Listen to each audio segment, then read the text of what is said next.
हम बात करेंगे करंट रेशियो की। देखिए करंट रेशियो यह लिक्विडिटी और शॉर्ट टर्म सॉल्वेंसी रेशियो में एक मेन रेशियो माना जाता है। इसे वर्किंग कैपिटल रेशियो भी कहते हैं और चालू संपत्ति और चालू दायित्व के मध्य इसको ये रिलेशन को बताता है। ये कैसे कैलकुलेट किया जाता है? इसके अंतर्गत चालू संपत्तियों में चालू दायित्व का भाग देकर इसको कैलकुलेट किया जाता है। Current ratio equals to current assets upon current liabilities. तो देखिए सबसे पहले हम समझ लेते हैं कि करंट असेट्स क्या है, करंट लायबिलिटीज क्या है। तो देखिए असेट्स की साइड में आ जाती है कि करंट असेट्स की बात करें तो जो कंपनी है उसकी आर्थिक चिट्ठों में मदों का वर्गीकरण इस प्रकार से होता है जिससे कि ऐसी संपत्तियों का विवरण अलग से प्राप्त हो सके जो साधारणतः आने वाले 12 महीनों या लेखा अवधि के दौरान नकद में परिवर्तित हो जाएंगी। क्लियर? तो ऐसी असेट्स को हम क्या कहेंगे?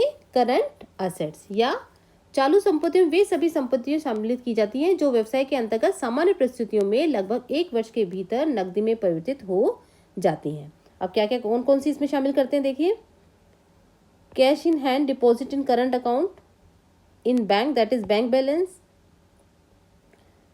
debitors, trade bills receivables, stock of raw material, work in progress and finished goods, prepaid expenses, non-trade marketable security, advance to supply and accrued income, ये सब क्या है? Current assets।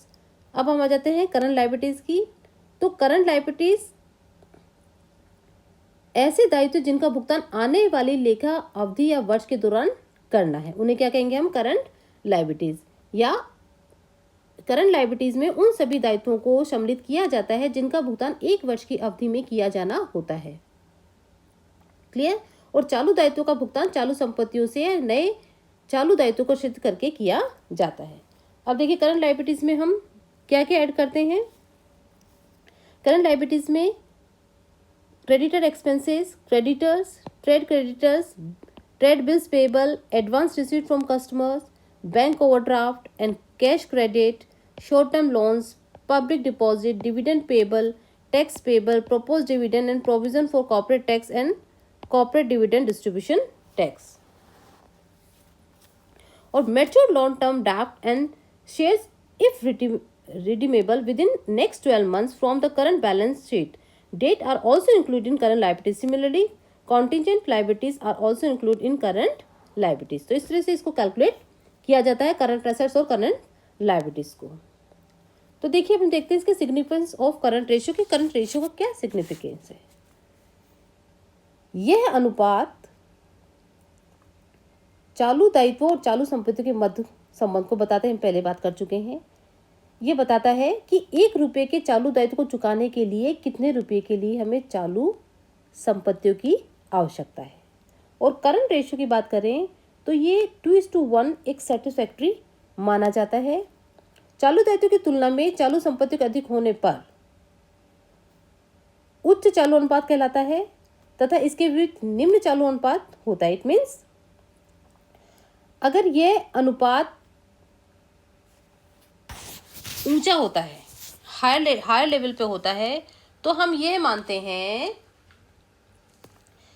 कि संस्था के चालू दायित्व को भुगतान करने की क्षमता उतनी ही अधिक होगी। वे अल्पकालीन ऋणदाता समय पर ऋणों की वापसी के प्रति उतने ही अधिक आश्वस्त होंगे। परंतु इस अनुपात का एक सीमा से अधिक होना ऋणदाताओं की दृष्टि से अच्छा अवश्य है, पर वित्तीय प्रबंधन की दृष्टि से अल्पकालीन वित्तीय साधनों के त्रुटिपूर्ण नियोजन का द्योतक होता है, क्योंकि ऐसी स्थिति में व्यवसाय की अत्यधिक धनराशि अनुत्पादक रूप से बेकार पड़ी रहती है जिस पर कोई आय व प्रत्यय प्राप्त नहीं होती। और दूसरा, अगर करंट रेशियो लो रहता है, ठीक है, लो रहता है, तो व्यवसाय में कार्यशील पूंजी इट मीन्स वर्किंग कैपिटल जो है उसकी कमी को दर्शाता है, जिससे व्यवसाय को सुचारू रूप से संचालन में बाधा होती है।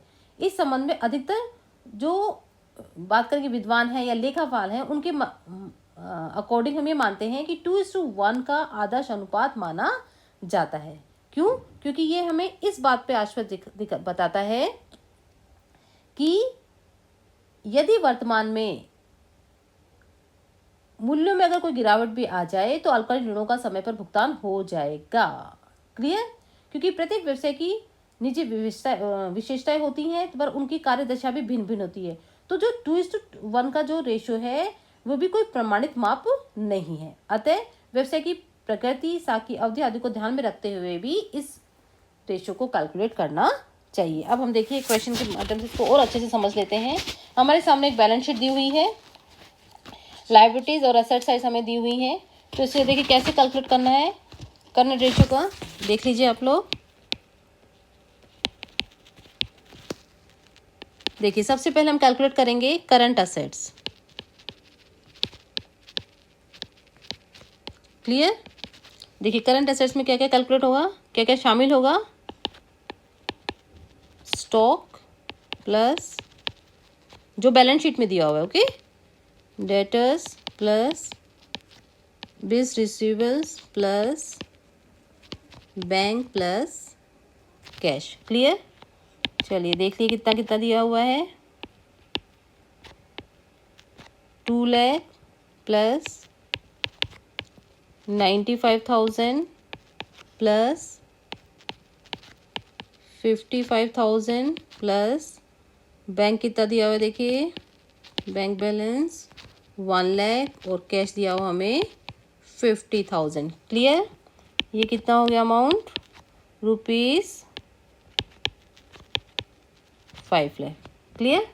चलिए अब हम कैलकुलेट करेंगे करंट लायबिलिटीज। करंट लायबिलिटीज देखिए क्या क्या दी हुई है हमें, creditors plus bank overdraft plus bills payable. ठीक है, कितना हो गया, ₹1 लाख क्रेडिटर्स, ठीक है, प्लस बैंक ओडी दिए, देखो कितना दिया हुआ है 60,000, बिल्स पेबल है 40,000। कितना आ गया ये अमाउंट, ₹2 लाख। तो चलिए करंट रेशो कैलकुलेट कर लेते हैं। Current ratio equals to current assets upon current liabilities.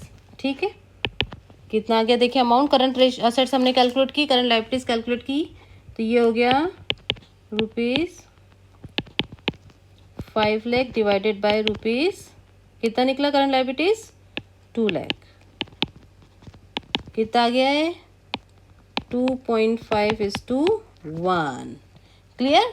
तो इस तरह से करंट रेशियो को कैलकुलेट कर लिया जाएगा। ये बहुत इजी है, बस आपको current assets, current liabilities, fix asset, fix liabilities जो हमने पहले आपको कैलकुलेट पहले वाले चैप्टर्स में भी हमने बोला कि आपको ये बहुत अच्छे से लर्न करने हैं ताकि आप आराम से आगे आने वाले क्वेश्चंस को बहुत अच्छे से कैलकुलेट कर सकें, उनको अच्छे से सॉल्व कर सकें।